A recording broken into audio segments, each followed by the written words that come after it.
let's get one thing out of the way right now, because I don't want to talk about it in this video. It was so bad, it needs its own video. The Order. The Order gameplay. Use that term very loosely, people.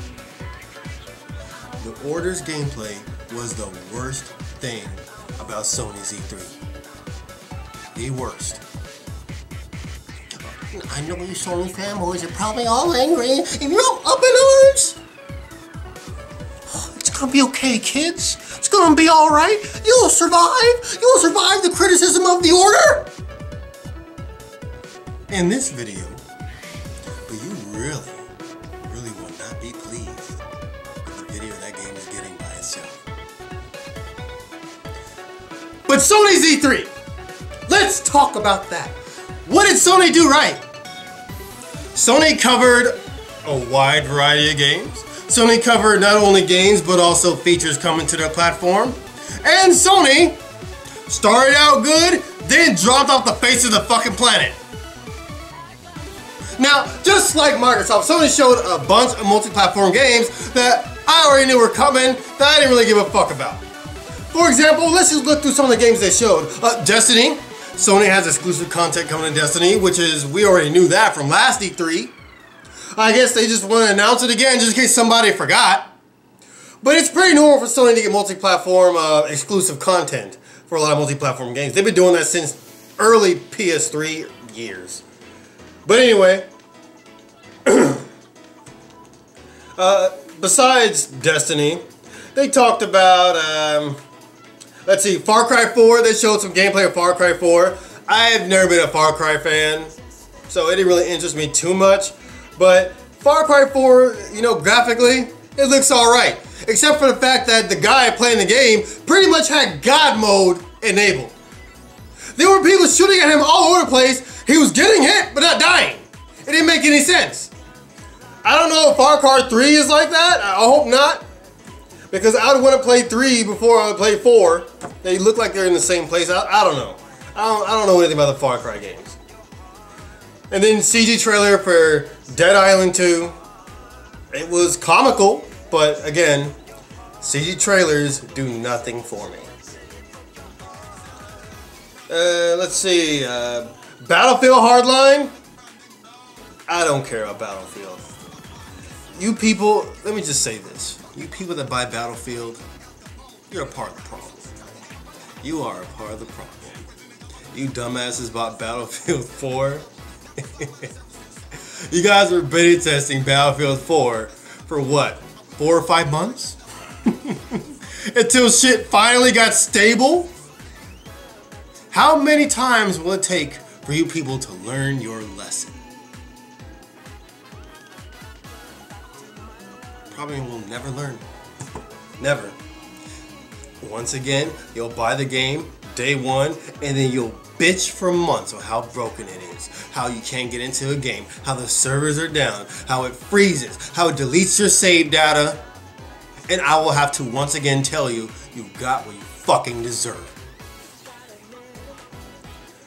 They talk about some Disney Infinity Avengers bullshit. Now, I know Disney Infinity and the Spyro Skylanders shit is popular with the kiddies and with some adults.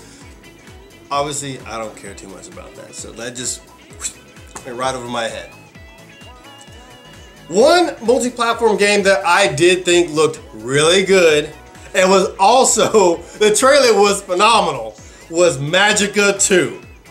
I played the first Magicka when it first came out. It was a little buggy when it first came out, but you can get through the game just fine. But the game is hilarious, the game is fun, and it's a great co-op game. Magicka 2 is definitely going to be a game that you guys need to pick up. And then Sony talked about the remake of Grim Fandango. Now, I don't think this is going to be an exclusive game. They played it up to be an exclusive, but I highly doubt the developers of Grim Fandango are going to make that game exclusive to just the PS4 and the PS3. Oh, I mean the PS Vita and PS4. I highly doubt that. But for those who have missed that game back in the day, I would suggest you pick the game up when it comes out. Let's see. They showed the new Suda 51 game. Let It Die. Trailer did nothing for me. I don't really know what to expect. It looks like some kind of wild cage fighting game or something. I don't know. It looked like basically Death Race without the race and just weapons. Like Twisted Metal without the cars. That's what it looked like to me. But that's one of Sony's exclusives they picked up from Suda 51. So I don't really care about that, at least not now. No Man's Sky. No Man's Sky is a multi-plat indie game that looks very interesting. You can explore planets and there's all these weird flora and weird creatures and you can do all that shit there, then you just take off into space and go to another planet. That's a pretty awesome scale there. Interesting. I've got my eye on it. DLC for the Playroom. Don't care. Playroom is, you know, it's... They actually named that feature quite well, Playroom, because that's exactly what people are doing. They're playing with dicks, going into vaginas. There's so many people just fucking on Playroom, it's ridiculous. Now, naturally, Sony is banning these people, but everybody's doing it. I don't know how it just became a thing to just have sex on Playroom on the PS4. That's a really weird trend. At least we know PS4 owners are getting some. And one thing that was really good that Sony announced was that there's over 25 free-to-play games coming to the PS4. I'd say that's very nice. The main difference between the PS4 and the Xbox One when it comes to free-to-play games is that on the Xbox One, with those games, you have to have Xbox Live Gold in order to play those free-to-play games, which essentially doesn't really make them free-to-play since you still have to pay to play online. So Sony has a bit of an edge on that. And I can't see too many developers wanting to put their game on Xbox consoles simply because of the Xbox Live Gold paywall. And there have been some developers that have stated that that's one of the reasons why they do not want to put that game on Microsoft's platform. Let's see, PlayStation Now open beta, July 31st. I don't care about PlayStation Now, but one thing I will say is that a lot of people are acting like people have to get PlayStation Now, which I don't really understand. There's a few Xbox fanboys that are acting like every single subscription that Sony releases for their platform that PlayStation gamers absolutely have to get and pay for. I mean, I've seen people posting on Facebook, how does it feel to have to pay for another subscription? Why do they need to pay for it if they don't want it? But that kind of shit, right over their head. Sony, you know, they talk about remote play, they talk about a few PlayStation Vita games, Child of Light, Tales of Hearts R, Tales of Borderlands, and Minecraft. I saw a few people talk about how they didn't touch on the Vita at all, but I got it in my notes here, so evidently they did. They talk about PlayStation TV, I don't care about that. Mortal Kombat gameplay, Sony Original TV. This is where Sony's conference went downhill. They started out good. They were pretty entertaining, and they had some really good commentary going along with their games. Like for Little Big Planet 3, which, by the way, I have to get a PS4 because I love me some Little Big Planet. I do. And that was the realest on-stage gameplay I've seen. Naturally, no one on Microsoft stage were actually playing the game, but this one, they actually were. And the commentary was fun because it was live commentary, not staged.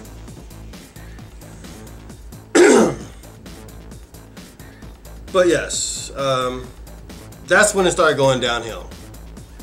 Was when they started talking about the powers bullshit, the PlayStation TV bullshit. That's when they started putting these really boring people up there to just go on and on and on. I mean, they spent like 15 to 20 minutes just talking about Powers and the Powers TV show. Why would you do that? Do you think people in the audience care about this graphic novel? Do you think people watching online care about this graphic novel getting a TV show? No! So why would you spend that much time talking about it? I don't know. Some of the decisions that these companies make when it comes to their presentation, it'll never register to me why they do it. I swear to God, it's like they're playing just Russian roulette, like Wheel of Fortune, or Misfortune in their case. They just spin the wheel, and they see how much time they're gonna dedicate to whatever they have on the schedule. It doesn't make sense. Let's see. They talked about Ratchet and Clank movie.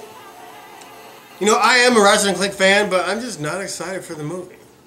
I'm really not. The remake of the original game, I'm not excited for that either. Didn't they already release a Ratchet and Clank collection? Now, why the fuck would you pay for the remake of the original Ratchet and Clank game when they already have the original with the other Ratchet and Clank games bundled into one game? This is where this remake bullshit is just getting out of hand. They remade the same game twice now. Twice! They're selling you the same game again!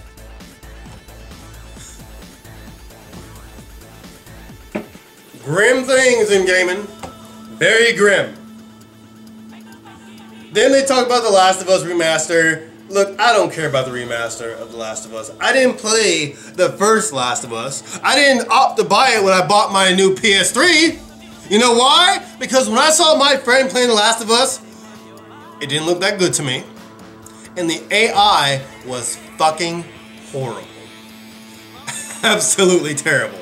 I sat there and watched my friend Sean play for about 15 minutes. And just within that amount of time, I was just dumbfounded by the AI in that game. Completely standing in front of the AI, and they just turn around and ignore you. Your partner is doing all, basically like right in the bad guy's face. Just dancing over, giving the bad guys a lap dance. And they're not reacting to it at all.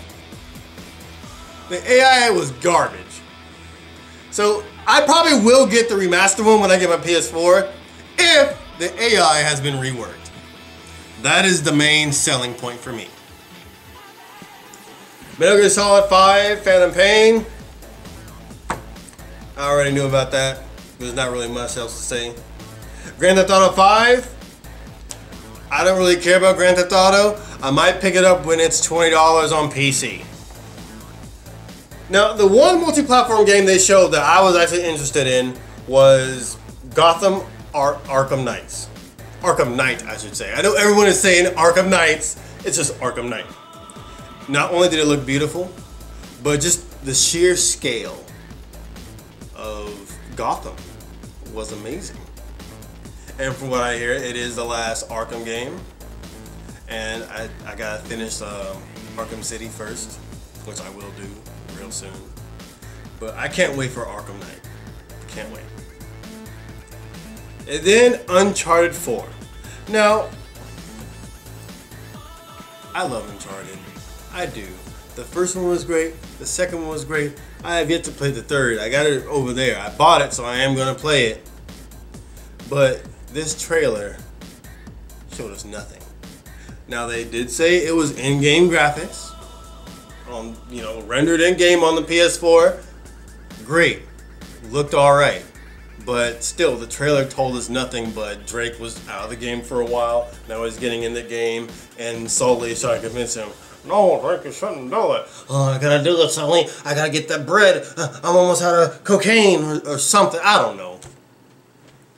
But here's the one thing that pissed me off more than anything about that trailer. I know a lot of you guys are going to make fun of me over this, but let's be real here. Drake was sticking halfway out of a fucking river or stream or whatever it was. He was soaking wet, right? He was soaking wet, yet his hair was still slick and perfect. Naughty Dog pulled some Megan Fox Transformers bullshit on Nathan Drake.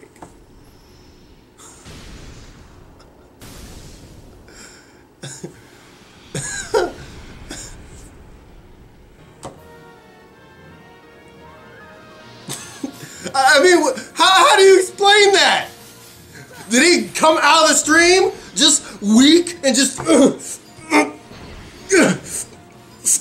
style, hair, and then he just fall out? What the fuck?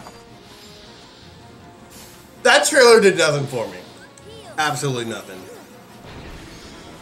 You know, I will enjoy Uncharted 4 when it comes out because it's Naughty Dog and Uncharted is a great franchise. But that trailer, it wasn't well done. It just wasn't. Looked good, but as far as content, no.